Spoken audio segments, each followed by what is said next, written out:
en su carro.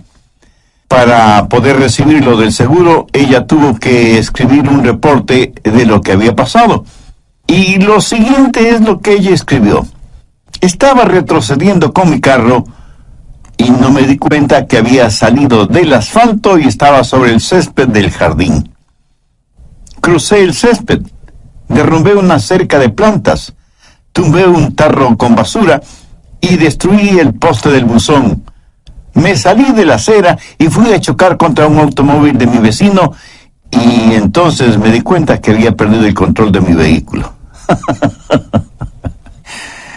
Muchas personas están fuera de control y ni siquiera lo saben. Y el estar fuera de control es lo que la Biblia llama las obras de la carne, porque o las obras del Espíritu o las obras de la carne controlarán nuestra vida. Por favor, busque Gálatas 5:19 y manifiestas son las obras de la carne. Espero que entienda que cuando la Biblia habla de las obras de la carne, no hace referencia a nuestro cuerpo físico, sino a nuestra naturaleza adámica, o sea, a nuestra naturaleza pecaminosa, que todos nosotros la heredamos desde nuestros antepasados. ¿Cuáles son las obras de la carne? Desde el verso 19 tenemos una larga lista de las obras de la carne, comenzando con adulterio. Y adulterio significa unión sexual con otra persona que no es su cónyuge. Y cuando usted vive en adulterio, vive bajo el control de la carne, o sea, vive una vida descontrolada. Segundo, fornicación. Y la fornicación es sencillamente cualquier actividad sexual antes del matrimonio. La Biblia enseña sin dudas, sin titubeos, sin apologías y sin equivocación. Enseña la castidad prematrimonial y la fidelidad matrimonial. Cualquier persona que vive una vida de fornicación, vive una vida descontrolada. Tercero, inmundicia. Aquí específicamente se refiere a pensamientos sucios, impuros, depravados. Una persona que lee o se deleita mirando pornografía o películas explícitamente sexuales o cosas por el estilo, es una persona que vive en la inmundicia de las obras de la carne, o sea que vive una vida descontrolada. Cuarto, lascivia. Aunque esa es una palabra que no se la usa frecuentemente, literalmente significa falta de control o lo que podríamos llamar sensualidad. El vivir para los sentidos. Y esto no es necesariamente sexual.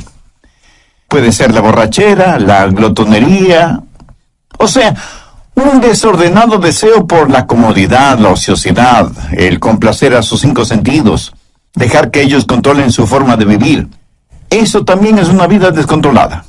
Quinto, idolatría. Y usted me dirá, pastor, nosotros somos gente moderna, civilizada. Nosotros no somos idólatras. Permítame hacer una pregunta. ¿Qué es un ídolo? Ídolo es cualquier persona o cosa que para usted es más importante que Dios. Cualquier cosa a la que ame más, tema más y sirva más que a Dios, eso es un ídolo. Y puede ser su familia, sus negocios, sus distracciones, sus pasatiempos. Nosotros, gente moderna y civilizada, tenemos cualquier cantidad de ídolos. Si usted está viviendo una vida de idolatría, si hay algo a lo que usted ame más, tema más y sirva más que a Dios, está viviendo una vida controlada por la carne, y eso también es una vida descontrolada. Sexto, hechicerías. La palabra hechicería procede de la palabra griega fármacos, y en realidad tiene que ver con el uso de drogas. En la actualidad se han inventado la frase drogas recreacionales, o sea, un cielo instantáneo. Lo trágico es que ese cielo instantáneo termina en un infierno eterno. Hechicerías, brujerías, sortilegios, drogas, ciencias ocultas, chamanes, limpias, y todas esas cosas están entrelazadas fuertemente entre sí. El pastor David Wilkerson solía decir: no he conocido a ningún hombre seguidor y adorador de Satanás que no haya comenzado primero abriendo su mente a experiencias místicas por medio del uso de drogas. Las obras de la carne siempre guían a una vida desordenada. Sexto, enemistades. ¿Está usted guardando algún rencor o resentimiento? ¿Está llevando algún odio en su corazón? Si usted tiene alguna amargura, algún rencor contra alguien, su vida está siendo controlada por su carne y por lo tanto está fuera de control. Séptimo, pleitos. Ahora esto conlleva la idea de división, de contienda. Parece que a algunas personas les encanta el comenzar algún argumento. No se llevan bien con nadie. Son como un puercoespín. Aunque tienen buenos puntos, es casi imposible acercarse a ellos. Octavo, celos. La raíz de los celos, mi amigo, es el egoísmo. El egoísmo llevado hasta el extremo puede producir increíbles tragedias. Un fanático celoso es una formidable arma terrorista. Un fanático religioso es una aterradora arma en manos de Satanás. Noveno, iras. Estas producen un incontenible deseo de venganza, un consumidor afán de desquite. Y no importa cuán bajo tengamos que descender tanto y en cuanto podamos saciar nuestra venganza y aplacar nuestra ira. El único problema es que la venganza nunca ha traído paz a los vengadores. Décimo, contiendas. Y esto tiene que ver con personas especializadas en fraccionar un grupo humano. Una iglesia, por ejemplo. Si las cosas no se hacen a su manera, también pueden causar fisuras en un hogar, en el vecindario o en la comunidad. Décimo primero, disensiones. La palabra sedición, derivada de disensión, literalmente significa estar aparte y hace referencia a personas que forman pequeños grupitos y enclaves porque piensan que son mejores que todos los demás. A veces son precursores de cultos, logias y hermandades que son muy selectivos en cuanto a su membresía se refiere. Décimo segundo, herejías. Las herejías invariablemente están relacionadas con las doctrinas falsas y no quieren adherirse a la palabra de Dios. Personas controladas por las obras de la carne en vez de ser controladas por las obras del Espíritu. Décimo tercero, envidias. Una persona envidiosa es una persona que no está satisfecha con lo que tiene. Posee un espíritu de codicia. Carece de un espíritu de agradecimiento. Y no es que únicamente quiere más, sino que quiere tener más que todos los demás. Décimo cuarto, homicidios. Y no faltará quien inmediatamente pensará, qué bueno que yo no soy un asesino. Cuando Jesús interpretó no la letra de la ley, sino el espíritu de la ley, dijo que si tenemos odio, rencor, venganza en el corazón contra alguien, somos homicidas, sin necesidad de disparar un arma o de utilizar un puñal. Décimo quinto, borracheras. Esto no hace referencia al hecho de beber cerveza o licores hasta perder el sentido, sino a la realidad de que nuestra mente ha sido narcotizada, insensibilizada. Significa que tiene un impedimento en su capacidad mental. Así como el alcohol y las drogas son un impedimento moral y ético para quienes usan esos venenos. Décimo sexto, orgías. Hay gente que parece que están de fiesta todo el tiempo. Fiesta en el sentido mundano, tratando de silenciar la voz de sus conciencias, tratando de escapar de la realidad, hundiéndose en las indulgencias de los entretenimientos, incapaces de no tener nunca un pensamiento serio, puro, agradable. Las orgías no son solo materiales, sino también intelectuales y espirituales. Pablo termina esta lista diciendo, y cosas semejantes a estas. Está diciendo que todas estas son señales de una vida no controlada por el Espíritu, o sea, una vida fuera de control. ¿Cuál es el resultado? Tiempo perdido, cuerpos debilitados, pensamientos torcidos y vidas totalmente destrozadas. Gálatas 5:22 dice, mas el fruto del Espíritu es amor, gozo, paz, paciencia, benignidad, bondad, fe, mansedumbre, templanza. Contra tales cosas no hay ley. La palabra templanza significa estar bajo control. pero en este caso, estar bajo control del Espíritu Santo. Mi amigo, mi amiga, ¿quién está en control de su vida? Al respecto, hay algunas cosas importantes que debemos saber. Primero, cómo vivir una vida controlada por el Espíritu. Gálatas 5:13. Porque vosotros, hermanos, a libertad fuisteis llamados, solamente no uséis la libertad como ocasión para la carne, sino servíos por amor los unos a los otros. Y en el siguiente versículo, Pablo nos dice cuál es el estándar del amor. Porque toda la ley en esta sola palabra se cumple. Amarás a tu prójimo como a ti mismo. Ese es el estándar legal. Y si queremos saber si estamos viviendo una vida de acuerdo a los parámetros de Dios, solo tenemos que hacernos la pregunta, ¿amo a los demás como me amo a mí mismo? El estándar de una vida autocontrolada o una vida controlada por el Espíritu es la ley. Pero la medida de eso es el amor. Hay tres maneras de mirar esto de la ley. Algunos ven la ley como su enemiga. La carne les dice, no tengas nada que ver con ninguna clase de ley. La carne no quiere que nadie ni nada le sujete. Quiere hacer lo que le plazca. Eso es lo que se llama libertinaje. Otras personas miran a la ley como su amo. Y Pablo predica contra eso porque quienes viven bajo la ley están siempre luchando, pero nunca alcanzan la victoria. Saben lo que dice la ley.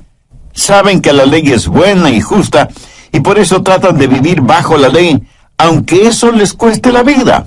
Y quienes viven de esa manera, bajo la ley, son legalistas. Recuerde que la vida cristiana no es una relación de ley, sino una relación de amor.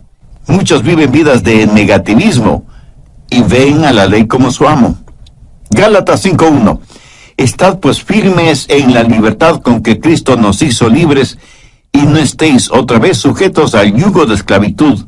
Bueno, ¿y cuál es el yugo de esclavitud? Es el del esfuerzo propio. Cuando usted ve a la ley como su amiga, eso es libertad. Y tenemos tres opciones: libertinaje, legalismo o libertad. Y la Biblia dice que hemos sido llamados a libertad y que debemos estar firmes en la libertad con que Cristo nos hizo libres. Ahora escúcheme atentamente. Libertad no es hacer lo que se nos antoja. Nadie es verdaderamente libre hasta que no sepa lo que es control. Yo no sé interpretar música en ningún instrumento musical, lo cual me pone triste a mí, pero eso le alegra a muchas personas. Ahora, suponga que quiero tocar el piano y tan pronto me siento frente al piano, sé que ese piano está regulado por ciertas leyes. Y solo las personas que han aprendido esas leyes musicales son las que pueden hacer surgir melodías de ese piano. El salmista dijo, tus estatutos han sido mi canción en el día de mi peregrinaje. Cuando la Biblia dice que tenemos una vida de libertad, y esa libertad está controlada por el Espíritu, recién y solo entonces sabremos lo que es la verdadera libertad. Pero ¿cómo tener ese control, esa disciplina en nuestras vidas? No por medio del libertinaje, sino por medio de la libertad en el Espíritu. Nuestras vidas necesitan estar bajo control, pero no bajo nuestro propio control, porque eso lo único que producirá será libertinaje, sino bajo el control del Espíritu para tener libertad. Pero aún el parámetro de la libertad no es suficiente. Necesitamos fortaleza.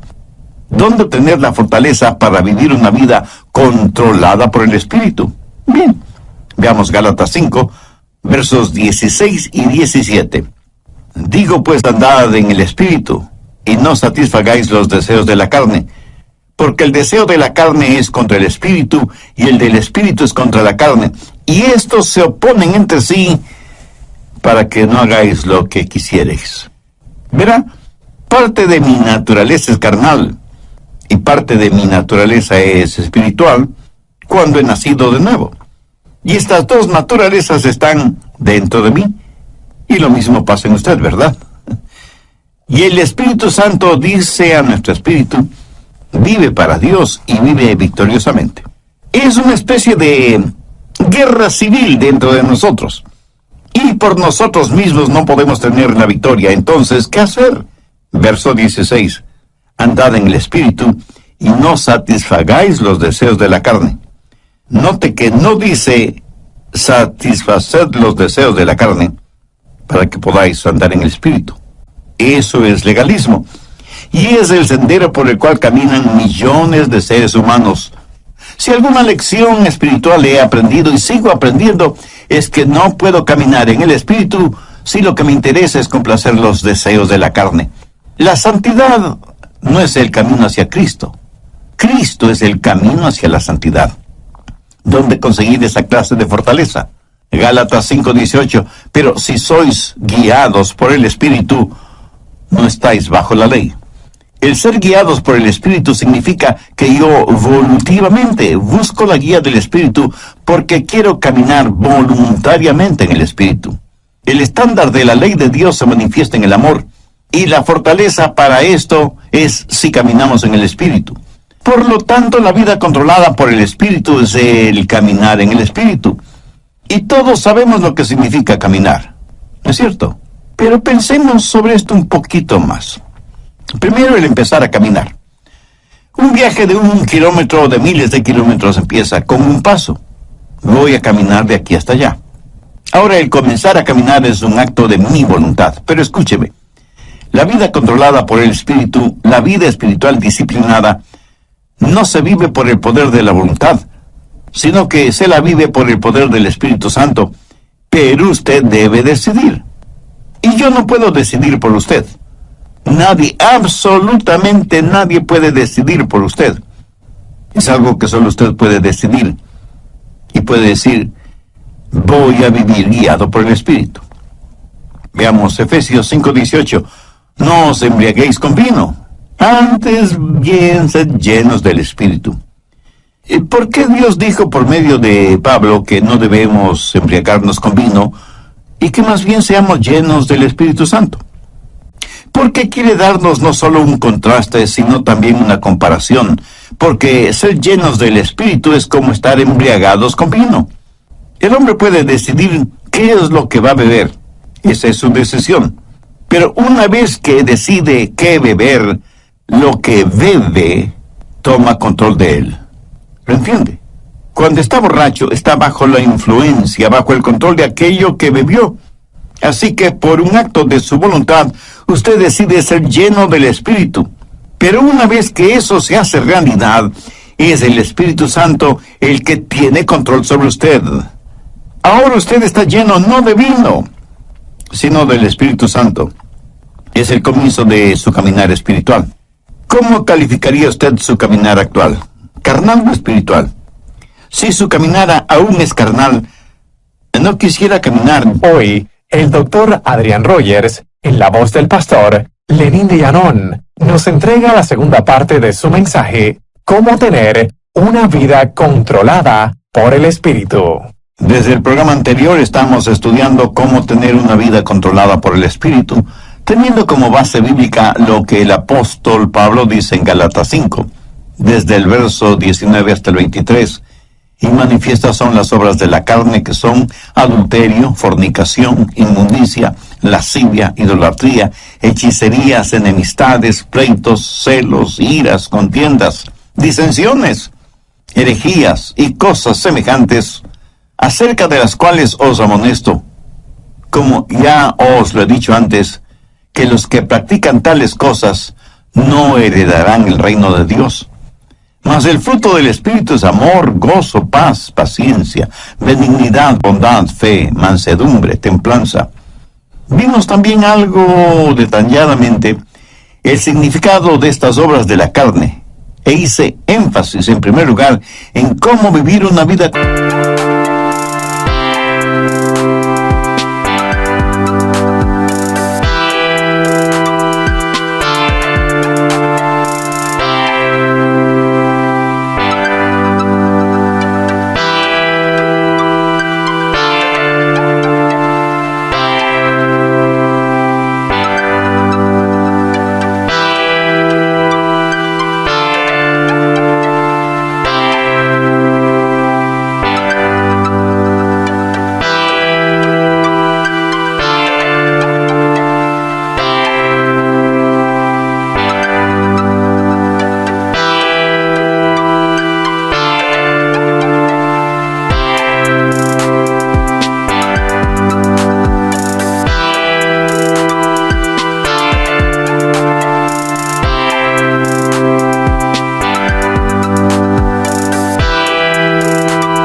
controlada por el Espíritu, porque como también lo dijo Pablo en Gálatas 5:13, porque vosotros, hermanos, a libertad fuisteis llamados, solamente no uséis la libertad como ocasión para la carne, sino servíos por amor los unos a los otros.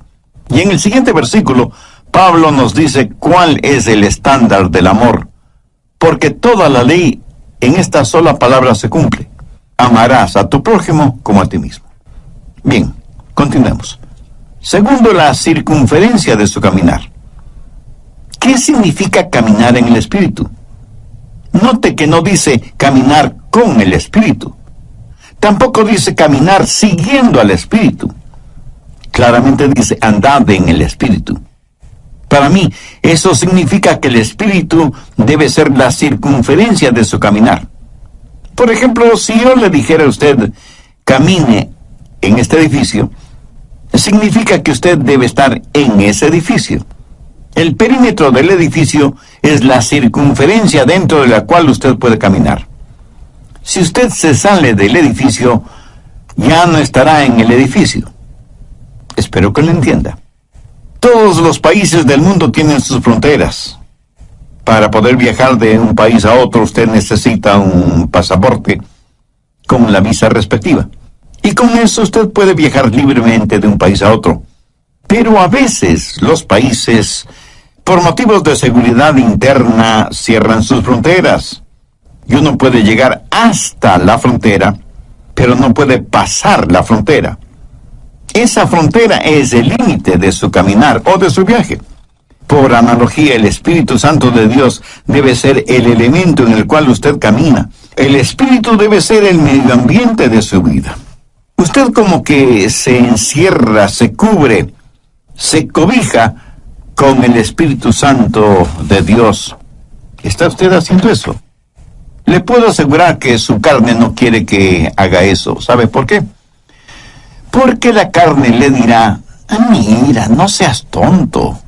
Fuera del Espíritu Santo puedes tener placeres y hacer cosas que necesitas para ser feliz. Escúcheme, una persona que tiene su vida controlada por el Espíritu Santo ha llegado a una conclusión terminante. No hay nada que valga la pena fuera de Jesús. Cuando usted pueda decir eso, es que está caminando en el Espíritu. No hablo del hecho real de que usted tiene que comer, dormir, trabajar, descansar, gozar de vacaciones y todas estas cosas. Todas estas cosas usted las necesita ver dentro del contexto de que el Espíritu Santo de Dios está guiando y dirigiendo su vida. Usted debe aprender a caminar dentro de la circunferencia y los parámetros del Espíritu Santo. Y cuando usted se salga de esa circunferencia, el Espíritu Santo le dirá, mire, estás cruzando el límite. Y usted retrocede y se arrepiente.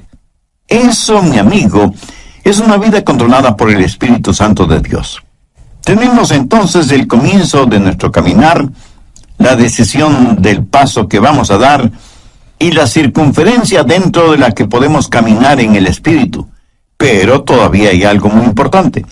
Tercero, la continuación de nuestro caminar. Gálatas 5:16 dice, digo pues, andad en el Espíritu. Andad, en el original griego, conlleva la idea de mantenerse caminando. ¿Pero qué es caminar? Sencillamente una serie de pasos. Y aunque comienza con una decisión, no se detiene allí. La vida controlada por el Espíritu es una crisis que comienza con lo haré, pero es seguida por un proceso realizado un paso a la vez. Lo dije ya hace algunos minutos. Un viaje de 1 kilómetro o 1000 kilómetros comienza con el primer paso. Pero usted no se detiene después del primer paso, sino que sigue caminando paso por paso sin detenerse. Digo, si es que usted quiere llegar a alguna parte. Dicen que muchos caminan muy aprisa para llegar a un lugar que no conocen. Y estando ahí, no saben qué hacer. Despistados. Anota al margen Colosenses 2:6. Este es un versículo clave en una vida controlada por el Espíritu. Si usted está cansado y enfermo de las obras de la carne, si quiere tener la libertad y el gozo de pertenecer a los hijos de Dios, quiero que grabe en su mente y en su corazón Colosenses 2:6. Por tanto, de la manera que habéis recibido al Señor Jesucristo, andad en Él. Mi amigo, es muy importante que usted entienda bien esto. Si usted ha recibido al Señor Jesucristo en su vida, debe caminar en Él. Si yo le pregunto a usted si ya es salvo, y usted me responde afirmativamente, tácitamente me está diciendo que ya ha recibido al Señor Jesucristo como su Salvador. Por favor, escúcheme con atención.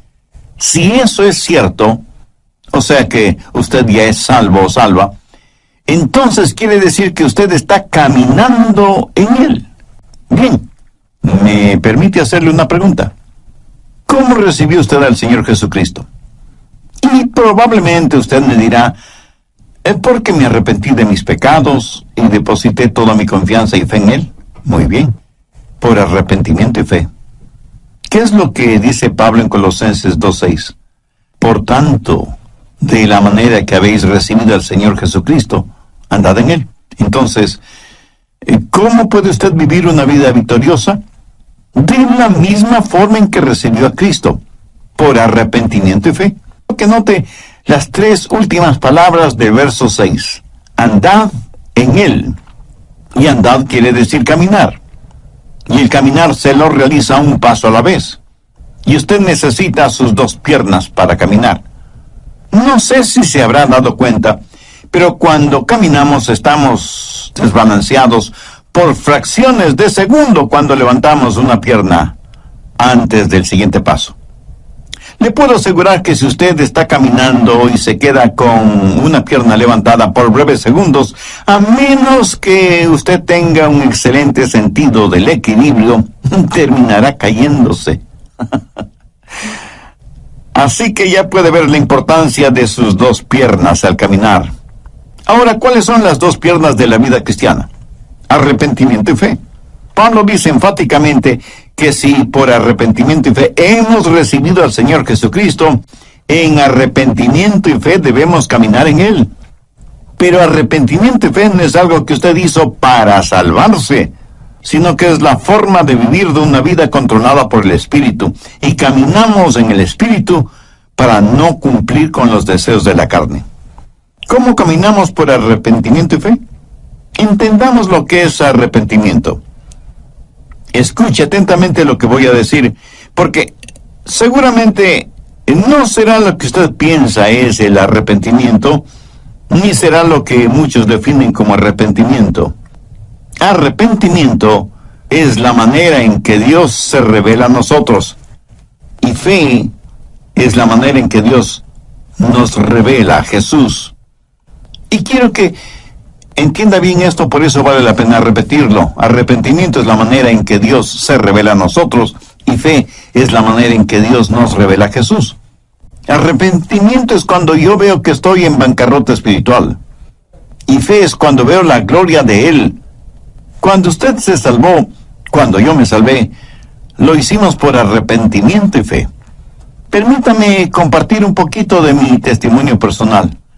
Cuando no era más que un muchachito, un jovencito, no sabía mucho de religión, y mucho menos de teología, por supuesto.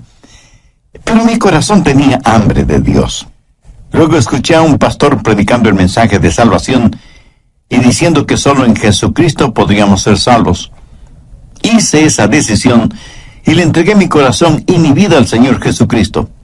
Le entregué todo lo que sabía de mí a todo lo que sabía de Él. Y francamente debo reconocer que yo sabía muy poco sobre mí mismo, y obviamente muy poco sobre Jesús. Hasta ese momento no me había dado cuenta cuán pecador era, y muchísimo menos, cuán glorioso era Jesucristo. Por eso digo que le entregué todo lo que sabía de mí a todo lo que sabía de Él. Pero desde entonces aprendí mucho acerca de mí, y lo que aprendí acerca de mí no era muy agradable que digamos. Y aprendí mucho acerca de Jesús, y Él es mejor, muchísimo mejor de lo que yo pensaba que era. Y porque recibí a Cristo con arrepentimiento y fe, comencé a caminar en Él. ¿Sabe por qué? Porque cada día aprendo más sobre mí. Y mientras más aprendo sobre mí, más tengo de qué arrepentirme. Pero también aprendo más sobre Él. Y mientras más aprendo acerca de Él, más y más confío en Él. ¿Lo entiende? Arrepentimiento y fe. A lo mejor a veces usted piensa, creo que realmente no soy salvo, porque si fuera salvo, ¿por qué tengo esta gran convicción de mi pecado? Mi amigo, usted tiene esa gran convicción de su pecado precisamente porque es salvo y está aprendiendo más sobre usted y más acerca de Jesús. Esa convicción no es una señal de que no es salvo, sino más bien una señal de que usted finalmente está entendiendo el significado de una vida controlada por el Espíritu. Lo que estoy diciendo sencillamente es que hay un comienzo en nuestro caminar espiritual, así como tuvimos un comienzo en nuestro caminar físico, biológico. Debemos voluntariamente aceptar la guía del Espíritu. No vivimos por el poder de nuestra voluntad, pero entramos y aceptamos la vida cristiana por una decisión voluntariva de nuestra parte. Sabemos que hay parámetros, límites circunferenciales para nuestro caminar en el Espíritu, y que nuestro caminar no se detiene, sino que continúa paso a paso. Por tanto, de la manera que habéis recibido al Señor Jesucristo, andad en Él. Arrepentimiento y fe, dar todo lo que sé de mí a todo lo que sé de Él.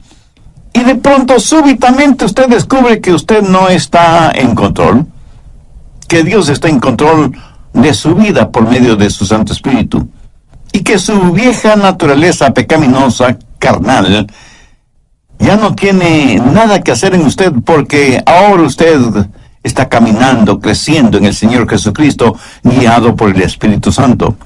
Por lo tanto, la vida controlada por el Espíritu es un caminar. Algunas personas me dicen, y pastor, desde hace tantos y tantos años estoy firme en Jesús. Y yo, con todo respeto y con todo amor, simplemente les pregunto, hermana o hermano, ¿cuándo va a empezar a caminar? Está bien el estar firmes en la fe, pero para muchos parece que firmeza significa inmovilidad, en vez de significar un caminar firme. Resumiendo, permítame decir que el estándar de la ley de Dios es el amor, y la fortaleza de nuestro caminar en el Espíritu con arrepentimiento y fe, lo cual producirá en nosotros una verdadera satisfacción espiritual. Veamos una vez más Gálatas 5, 22 y 23. Mas el fruto del Espíritu es amor, gozo, paz, paciencia, benignidad, bondad, fe, mansedumbre, templanza. Escúcheme, el diablo utilizará a sus familiares y amigos no cristianos para que le digan, tú no quieres vivir esa clase de vida, es tan aburrida. Mi amigo, esa es la única clase de vida que vale la pena vivirla. Es la única vida que produce genuina y eterna satisfacción. El apóstol la identifica como fruto, y un buen fruto es por lo general delicioso, hermoso, oloroso y satisface. Una fruta es para ser consumida, para aplacar el hambre. ¿Tiene usted hambre por el Señor, por las cosas de Dios? Si no es por medio del Señor Jesucristo, esa hambre nunca podrá ser satisfecha. Una vida controlada por el Espíritu es una vida llena del fruto del Espíritu, o sea, es una vida llena de amor, gozo, paz, paciencia, benignidad, bondad, fe, mansedumbre y templanza. La carne y el Espíritu están luchando en usted ahora mismo. El resultado depende de usted. Si usted dice, voy a vivir una vida de libertinaje y ver la ley de Dios como mi enemiga, no voy a vivir una vida de legalismo y tener la ley como mi amo. Si dice eso, le estará dando la victoria a la carne. Pero si dice, voy a tener a la ley como mi amiga, voy a vivir una vida de verdadera libertad, voy a buscar la fortaleza del Espíritu Santo y buscar voluntariamente la guía del Espíritu Santo y dejar que Él marque los parámetros normativos de mi vida y que me ayude a encontrar todo en Jesucristo. Voy a caminar un paso a la vez en arrepentimiento y fe. Si usted dice eso, Dios le dará libertad. La libertad con que Jesucristo quiere hacerle libre. Y si hay alguna disciplina de su parte, no piense que la disciplina es restrictiva. Ninguna persona es más libre que aquella que vive una vida controlada por el Espíritu. Si usted que me está escuchando ahora mismo no es una persona ya salvada, ¿por qué no deja que Dios tome el control de su vida? ¿Por qué no ser de Jesús su mejor amigo? ¿Por qué no elevar su corazón a Dios este mismo instante y le dice: Dios, sé que soy pecador y estoy perdido espiritualmente. Necesito ser salvo y quiero ser salvo.